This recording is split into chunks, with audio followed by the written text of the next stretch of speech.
Hi, I'm Dr. Ann Partridge, and I'm here today with Dr. Olivia Pagani. I'm from the Dana-Farber Cancer Institute in Boston. And Olivia, do you want to introduce yourself? Hi, and everyone. I'm Olivia Pagani. I'm based in southern Switzerland. I'm a breast cancer expert involved in care of young women with breast cancer. And we're here today to have a conversation about the unique or age-specific issues that face our young breast cancer patients and survivors. So, Olivia, let's get started. What kinds of things do we need to think about when we're seeing a young patient in clinic beyond the usual things we think about for breast cancer patients? Yeah, the idea of selecting age as a determinant of care of young women is because they have specific issues which are different from patients older, premenopausal, but also older patients in general. So we need to take care of many things, which can go from job, family, fertility, and all these things which are specific to these women and can impact a lot their treatment, their survivorship issues, side effects, long-term problems. So it's a really different world as compared to other breast cancer patients.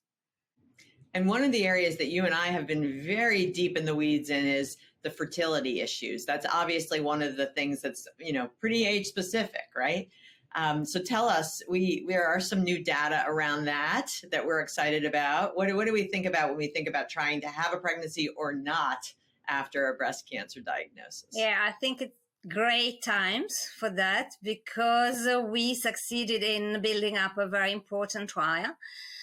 Which broke a taboo. We was there for many, many decades. You had breast cancer, so forget your pregnancy desire. And despite many data, retrospective, from many groups that suggested pregnancy after breast cancer was not an issue, was not detrimental, was not dangerous. There were so many obstacles for these women to address their pregnancy desire. And so I think we succeeded in explaining and showing in a quite solid way that if you desire a baby after a breast cancer, you can try to have him or her. Yeah, and this was called the Positive Trial, the early findings published in New England Journal this past year. Very exciting. And let's just dig a little deeper into that. Relevant for all patients with breast cancer or select patients with breast cancer who want to get pregnant? Yeah, the accrual of the trial was open to all patients with stage 1 to 3, but the majority of the patients were low risk, which means majority were not negative, small tumors. So I think so far we can say that in low risk women, this can be discussed and can be planned. The trial, you can explain how it was a quite specific trial. And so I had some eligibility and some characteristics for trying to get pregnant. But I think in general, this is for early breast cancer, low-risk patient. I mean, minority had huge tumors or node-positive disease. Yeah. But it's nice to be able to have these data to say an temporary interruption of endocrine therapy, not coming off forever, getting back on, was not associated with any worsening in terms of their breast cancer events in the future, which is, great news for the women who are diagnosed when they're trying to get pregnant and build their families or having completed their families. It's been fantastic. What about for our patients with advanced disease who come in and we're treating them more to try and manage the cancer and improve their survival and quality of life, but where cure may not be the goal? How do we manage the fertility issues for them? Yes, this is, I think, still an issue. Despite overall survival for many women with advanced disease, especially the HER2 positive or the hormone responsive, is improving and is getting better and better. There are few women with oligometastatic disease which can be cured. I think we are not yet there. I think in ABC, the Advanced Breast Cancer Conference, we started to open the door to say that fertility should be discussed with advanced breast cancer patients as well. But we cannot recommend to advanced breast cancer patients to pursue a pregnancy. We have no data, but for sure this needs to be taken into account and discussed openly with all the patients who desire to discuss this.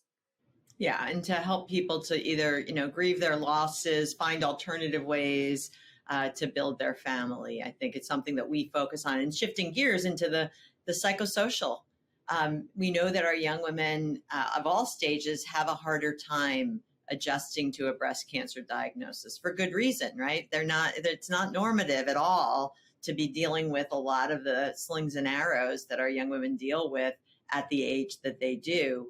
How do you manage that in your clinic, Olivia?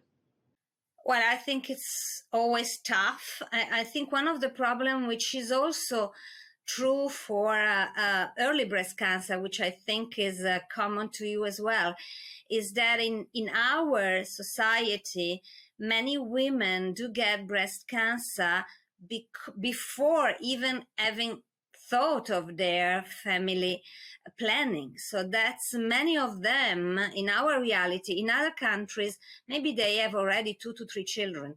In our countries, they are 30, 35, no children, no stable relationship, and then are faced with all these things, and their pregnancy desire can, be blown up because they understand there is no time, especially if they are metastatic, and this can be devastating. And so I think we are not very good at that yet.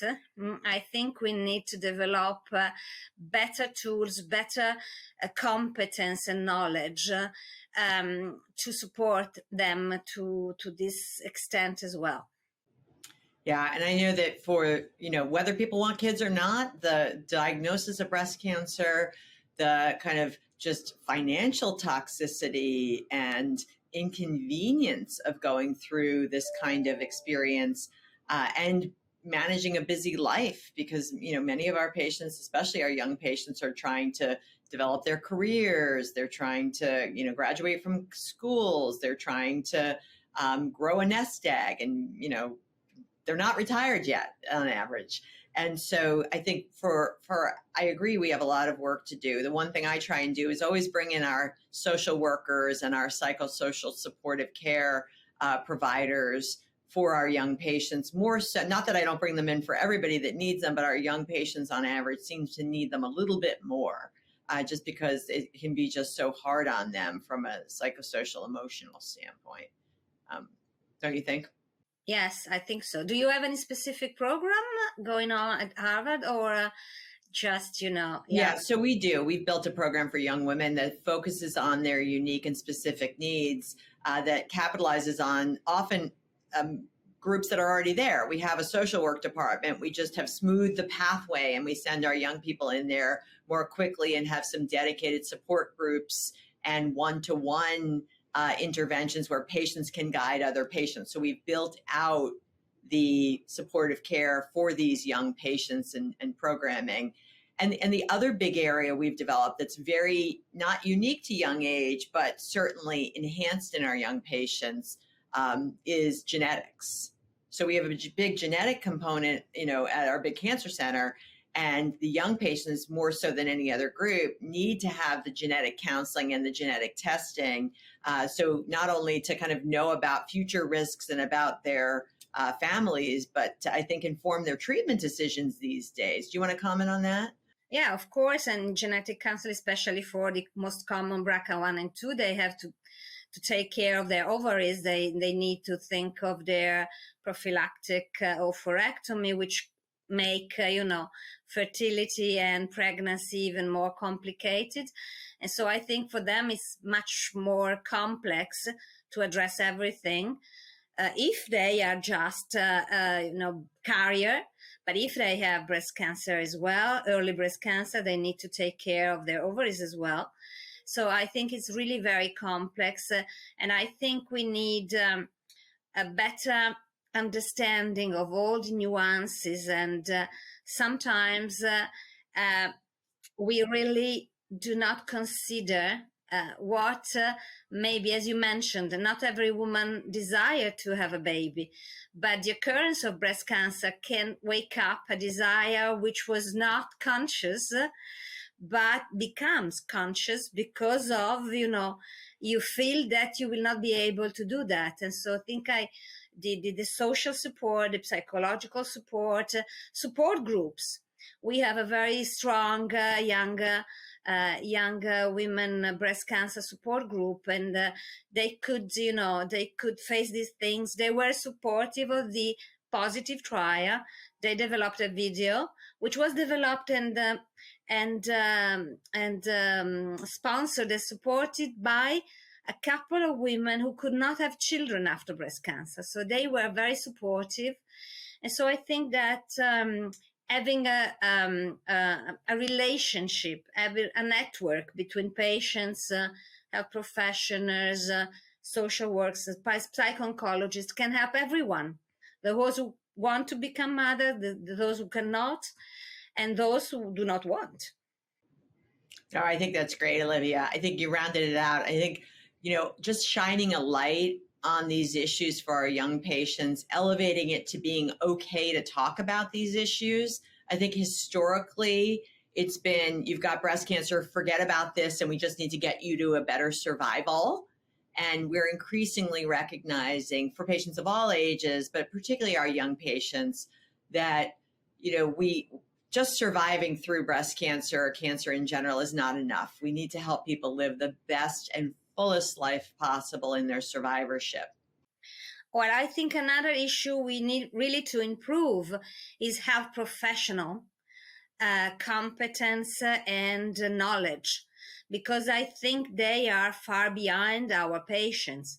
And I have a lot, after the positive was presented by you in San Antonio, I had a lot of calls with patients, and they told me, well, I had this information, but my gynecologist, my oncologist, my GP still discouraged me. And so this is a great barrier. And I think to do more to teach the health professionals, because otherwise what we do is never enough, because they will be blocked. They are scared and they do not want to go against their doctors. So I think this is a big conflict. I think that's a really important point, and I appreciate you bringing it up. And so we as clinicians and educators who are building the research base need to really get it out there. So with that, I appreciate all of you who are listening, and will continue to be educated about it and then pass on this good news. That at least in the short-term follow-up, and the average time from diagnosis was about 5 years in positive, so it's not that short, that it does appear that it's not an increased risk to take a temporary interruption of endocrine therapy to become pregnant in the setting of ER positive. And of course, we didn't test ER negative disease because we weren't as worried about that. Thank you for listening. I'm Ann Partridge from the Dana-Farber Cancer Institute, here with Olivia Pagani. Thank you for listening. Stay tuned. More news to come, and goodbye.